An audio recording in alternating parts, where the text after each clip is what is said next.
ಇನ್ನು Gruhajyothi Gruhalakshmi ದುರ್ಬಳಕೆಯನ್ನು ತಡೆಯೋದಕ್ಕೆ smart plan ಮಾಡಿಕೊಂಡಿದ್ದಾರೆ. ಈಗ ಮತ್ತೊಮ್ಮೆ ಅರ್ಜಿನ ಸಲ್ಲಿಕೆ ಮಾಡೋದಕ್ಕೆ ಕಡ್ಡಾಯಗೊಳಿಸಿದ್ದಾರೆ ಮುಖ್ಯಮಂತ್ರಿ ಡಿಕೆ ಶಿವಕುಮಾರ್.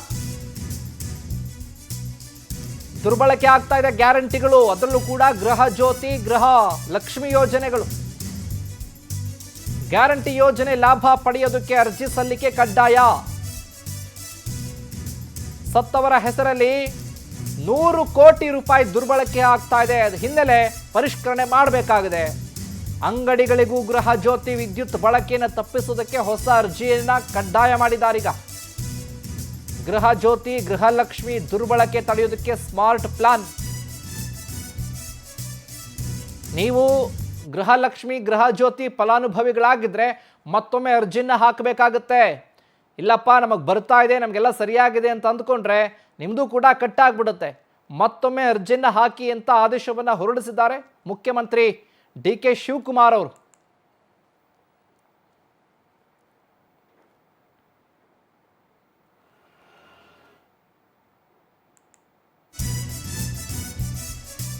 ಗೃಹಜ್ಯೋತಿ ಯೋಜನೆ ಕುರಿತು ಸಿಎಂ ಡಿ ಕೆ ಶಿವಕುಮಾರ್ ಪ್ರತಿಕ್ರಿಯೆ ಕೊಟ್ಟಿದ್ದಾರೆ. ಈಗ 0 ಬಿಲ್ ಕೊಡ್ತಿದ್ದೇವೆ, ಸಣ್ಣ ಚೀಟಿಯನ್ನ ಕೊಡ್ತಾ ಇದ್ದೇವೆ. ಕೆಲವರು ಅಂಗಡಿ ಮನೆಗಳಿಗೂ ಕೂಡ ಗೃಹ ಜ್ಯೋತಿನ ಪಡ್ಕೊಳ್ತಿದ್ದಾರೆ. ನಾವು ಕೊಡುವುದು ವಾಸಕ್ಕೆ ಮಾತ್ರ, ಬಿಸ್ನೆಸ್ಗೆ ಫ್ರೀ ಕರೆಂಟ್ ಇಲ್ಲ. ಕೆಲವು ದಿನಗಳಲ್ಲಿ ಗೃಹ ಜ್ಯೋತಿಗೂ ಕೂಡ ಅರ್ಜಿಯನ್ನ ಕೊಡಲಾಗುತ್ತೆ. ಅಪ್ಲಿಕೇಶನ್ ಜೊತೆ ಫೋಟೋ ದಾಖಲೆಯನ್ನ ಕೊಡಬೇಕಾಗತ್ತೆ. ಬೆಂಗಳೂರಿನಲ್ಲಿ ಮುಖ್ಯಮಂತ್ರಿ ಡಿ ಕೆ ಶಿವಕುಮಾರ್ ಹೇಳಿಕೆಯನ್ನ ಕೊಟ್ಟಿದ್ದಾರೆ. ಸತ್ತವರು ಕೂಡ ಗೃಹ ಲಕ್ಷ್ಮಿ ಯೋಜನೆ ಪಡ್ಕೊಳ್ತಿದ್ದಾರೆ. ಅಂಗಡಿಗಳು ಮನೆಗಳಿಗೆ ಮಾತ್ರ ನಾವು ಹೇಳಿರೋದು 200 ಯೂನಿಟ್ ಕರೆಂಟ್ ಫ್ರೀ ಅಂತ. ಆದರೆ ಅಂಗಡಿಗಳಿಗೂ ಕೂಡ ಈ ಗೃಹ ಜ್ಯೋತಿನ ಬಳಕೆ ಮಾಡ್ಕೊಳ್ತಿದ್ದಾರೆ. ಅದೆಲ್ಲವನ್ನು ಕೂಡ ತಪ್ಪಿಸಬೇಕಾಗಿದೆ. ಹಾಗಾಗಿ ಮತ್ತೊಮ್ಮೆ ಅರ್ಜಿನ ಹಾಕಬೇಕಾಗತ್ತೆ. ಸರಿಯಾದ ದಾಖಲೆಗಳೊಂದಿಗೆ ಅರ್ಜಿನ ಹಾಕಿ ಅಂತ ಆದೇಶವನ್ನು ಹೊರಡಿಸಿದ್ದಾರೆ. ತೆಗೆಯೋದು ಇಲ್ಲ, ಬಟ್ ಅವ್ರು ಕರೆಕ್ಟ್ ಮಾಹಿತಿಯನ್ನು ಅವರು ಕೊಡಬೇಕು.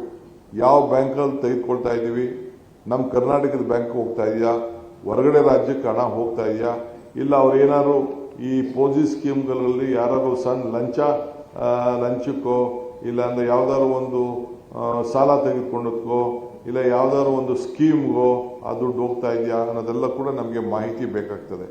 ಯಾಕೆಂದ್ರೆ ಅವರು ಬದುಕಲಿ ಅಂತೇಳಿ ಆರ್ಥಿಕವಾದಂಥ ಶಕ್ತಿ ಸಿಗಬೇಕು, ಅವ್ರಿಗೆ ಕುಟುಂಬಕ್ಕೆ ಅನುಕೂಲ ಆಗಬೇಕು ಅಂತೇಳಿ ನಾವು ಈ ಗೃಹಲಕ್ಷ್ಮಿ ಕೊಡ್ತಾ ಇದ್ದೀವಿ. ಗೃಹ ಜ್ಯೋತಿಗೂ ಕೂಡ ಅವರು ಅರ್ಜಿಯನ್ನು ಕೊಡಬೇಕು. 1,64,000 ಜನ ಯಾರು ಮನೆಯಲ್ಲಿದ್ದಾರೆ ಅವ್ರಿಗೆಲ್ಲ ಕೊಡ್ತಾ ಇದ್ದೀವಿ. ಅವರು ಕೂಡ ಒಬ್ಬೊಬ್ರು 5, 6, 7 ಇದಿದೆ ಅವ್ರಿಗೆ. ಅವರೇ ವಾಸ ಇದ್ದಾರಾ, ಬೇರೆ ವಾಸ ಮಾಡ್ತಾ ಇದ್ದಾರಾ, ಯಾರ ಮನೇಲಿ ವಾಸ ಮಾಡ್ತಾರೆ, ನಮ್ಮ ಕರ್ನಾಟಕದವ್ರು ಅಲ್ವಾ, ಅವ್ರ ವ್ಯವಸ್ಥೆ ಏನಿದೆ, ಇದನ್ನೆಲ್ಲ ಕೂಡ ನಮಗೆ ಮಾಹಿತಿಯನ್ನು ತಿಳ್ಕೊಳ್ಬೇಕಾಗ್ತದೆ. ಅವರು ಕೂಡ ಗುರ್ತಿನ ಚೀಟಿಯನ್ನು ನಾವು ಕೊಡಬೇಕಾಗ್ತದೆ. ಈಗ ನಾವು ಸುಮ್ಮನೆ ಒಂದು ಸಣ್ಣ ಚೀಟಿನ ನಾವು ಕೊಡ್ತಾ ಇದೀವಿ, 0 ಬಿಲ್ ಕೊಡ್ತಾ ಇದೀವಿ, ನಮ್ಗೇನು ತೊಂದರೆ ಇಲ್ಲ, ಇಷ್ಟೇ ಮಾಡ್ತಾ ಇದೀವಿ, ಒಂದು ಕಾರ್ಡ್ ಕೊಡೋದ್ರಲ್ಲಿ ಏನು ಸಮಸ್ಯೆ ಇಲ್ಲ. ಯಾರು ಗೃಹ ಜ್ಯೋತಿ ಬಳಸ್ಕೊಳ್ತಾ ಇದ್ದಾರೆ ಜಿನೈನಾಗೆ, ಕೆಲವರು ಅಂಗಡಿ ಮನೆ ಕೆಳಗಡೆ ಅಂಗಡಿ ಇದೆ, ಮೇಲ್ಗಡೆ ಮನೇಲಿದ್ದಾರೆ, ಎರಡಕ್ಕೂ ಸೇರಿ ತೆಗೆದುಕೊಳ್ತಾ ಇದ್ದಾರೆ, ಅಂಥವ್ರು ಬೇರೆ ಸಪ್ರೇಟಾಗಿ ಅಂಗಡಿಗೆ ಹಾಕೊಳ್ಳಿ. ನಾವು ವಾಸಕ್ಕೆ ಮಾತ್ರ ಕೊಡ್ತಾ ಇದ್ದೀವಿ, ಅವರ ಬಿಸ್ನೆಸ್ಗೆಲ್ಲ ಕೊಡೋಕ್ಕಾಗಲ್ಲ ನಾವು. ಆ ದೃಷ್ಟಿಯಿಂದ ಯಾಕೆಂದರೆ 200 ಯೂನಿಟ್ಟು ದಿನೇ ಜಾಸ್ತಿ ಆಗ್ತಾ ಇದೆ ಬೆಲೆ. ಪವರ್ ಬೆಲೆ 10 ರೂಪಾಯಿ, 12 ರೂಪಾಯಿ, 13 ರೂಪಾಯಿ ಎಲ್ಲ ಕೂಡ ಆಗ್ತಾ ಇದೆ. ನಾವು ಪರ್ಚೇಸ್ ಮಾಡಬೇಕಾದ್ರೂ ಕೂಡ 7, 8, 9 ರೂಪಾಯಿವರೆಗೂ ಕೂಡ ಹೋಗ್ತಾ ಇದೆ.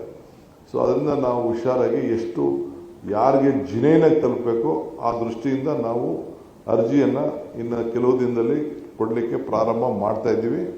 ಅದಕ್ಕೆ ನಾನು ಎಲ್ಲ ಇನ್ನು ಇದೇ ವಿಚಾರಕ್ಕೆ ಸಂಬಂಧಪಟ್ಟ ಹಾಗೆ ಹೆಚ್ಚಿನ ಅಪ್ಡೇಟ್ಸ್ ಅನ್ನು ಕೊಡ್ತಾರೆ ನಮ್ಮ ಪ್ರತಿನಿಧಿ ರೂಪೇಶ್. ಲೈವ್ ನಲ್ಲಿ ಜಾಯ್ನ್ ಆಗ್ತಾ ಇದ್ದಾರೆ. ರೂಪೇಶ್, ನೋಡ್ತಾ ಇದ್ದೀವಿ ಸರ್ಕಾರ ಈಗ ಗ್ಯಾರಂಟಿಗಳನ್ನ ಕೊಟ್ಟು ಈಗ ಯಾವ ರೀತಿಯಲ್ಲಿ ಕಡಿವಾಣ ಹಾಕಬೇಕು ಅನ್ನೋ ಲೆಕ್ಕಾಚಾರ ಇಟ್ಕೊಂಡು ಮತ್ತೆ ಪರಿಷ್ಕರಣೆ ಮಾಡೋದಕ್ಕೆ ಮುಂದಾಗಿದೆ. ಈ ವಿಚಾರಕ್ಕೆ ಅಪ್ಡೇಟ್ಸ್ ಕೊಡೋದಾದ್ರೆ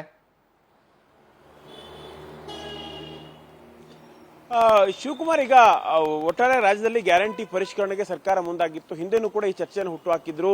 ಅದೇ ರೀತಿ ಡಿ ಕೆ ಶಿವಕುಮಾರ್ ಅವರು ಹಿಂದೆ ಡಿಸಿಎಂ ಇದ್ದಾಗಲೂ ಕೂಡ ಗ್ಯಾರಂಟಿ ಪರಿಷ್ಕರಣೆ ಬಗ್ಗೆ ಮಾತಾಡ್ತಾ ಇದ್ರು. ಇದೀಗ ಸಿಎಂ ಆಗಿದ್ದಾರೆ. ಈಗ ನಿನ್ನೆ ಜಿಲ್ಲಾಧಿಕಾರಿಗಳು ಹಾಗೆ ಜಿಲ್ಲಾ ಉಪಸಂರಕ್ಷಣಾಧಿಕಾರಿಗಳು ಹಾಗೆ ಎಸ್ಪಿಗಳ ಮೀಟಿಂಗ್ ನಲ್ಲಿ ಒಂದು ವಿಚಾರವನ್ನು ಸ್ಪಷ್ಟವಾಗಿ ಹೇಳಿದ್ದಾರೆ. ಯಾಕಂತ ಹೇಳಿದ್ರೆ ಗ್ಯಾರಂಟಿ ಪರಿಷ್ಕರಣೆ ಆಗಲೇಬೇಕು. ಇಲ್ಲಿ ಯಾರೆಲ್ಲ ಅನರ್ಹರಿದ್ದಾರೆ ಅವರು ಕೂಡ ಪಡ್ಕೊಳ್ತಾ ಇದ್ದಾರೆ. ಸತ್ತವರ ಹೆಸರಲ್ಲೂ ಕೂಡ ಹಣವನ್ನ ಪಡ್ಕೊಳ್ಳುವಂತ ಕೆಲಸಗಳಾಗ್ತಾ ಇದೆ. ಈ ಕೆಲಸಗಳಾಗಬಾರದು. ಇದಕ್ಕೋಸ್ಕರ ಗ್ಯಾರಂಟಿ ಪರಿಷ್ಕರಣೆ ಆಗಬೇಕು. ಇದಕ್ಕೋಸ್ಕರವಾಗಿ ಗ್ಯಾರಂಟಿ ಪರಿಷ್ಕರಣೆ ಅಂತ ಹೇಳಿದ್ರೆ ಮತ್ತಷ್ಟು ವಿವಾದಗಳಾಗುತ್ತೆ. ಹೀಗಾಗಿ ಗ್ಯಾರಂಟಿಗೆ ಮರು ಅರ್ಜಿಯನ್ನು ತೆಗೆದುಕೊಳ್ಬೇಕು. ಈಗ ಯಾರಾದ್ರೂ ಒಬ್ರು ತೆಗೆದುಕೊಳ್ತಾ ಇದ್ದಾರೆ, ಅವರು ಪುನಃ ಅರ್ಜಿಯನ್ನು ಸಲ್ಲಿಸಬೇಕಾಗುತ್ತೆ. ಇದು ಫಾರ್ಮೆಟ್ ಬಗ್ಗೆ ಇನ್ನೂ ಕೂಡ ಮಾಹಿತಿಗಳನ್ನು ಕೊಟ್ಟಿಲ್ಲ. ಹೀಗಾಗಿ ಯಾವ ಫಾರ್ಮೆಟ್ ಅರ್ಜಿ ಸಲ್ಲಿಸಬೇಕು, ಎಲ್ಲಿ ಸಲ್ಲಿಸಬೇಕು ಅನ್ನೋದನ್ನ ಶೀಘ್ರದಲ್ಲಿ ಮಾಹಿತಿಯನ್ನು ತಿಳಿಸ್ತೇನೆ. ಆದ್ರೆ ಗ್ಯಾರಂಟಿ ಪರಿಷ್ಕರಣೆ ಮಾಡಬೇಕು. ಈ ನಿಟ್ಟಿನಲ್ಲಿ ನೀವೆಲ್ಲರೂ ಕೂಡ ಕಾರ್ಯೋನ್ಮುಖವಾಗಿ ಅಂತೇಳಿ ಜಿಲ್ಲಾಧಿಕಾರಿಗಳಿಗೆ ಸಭೆಯಲ್ಲಿ ಹೇಳಿದ್ದಾರೆ.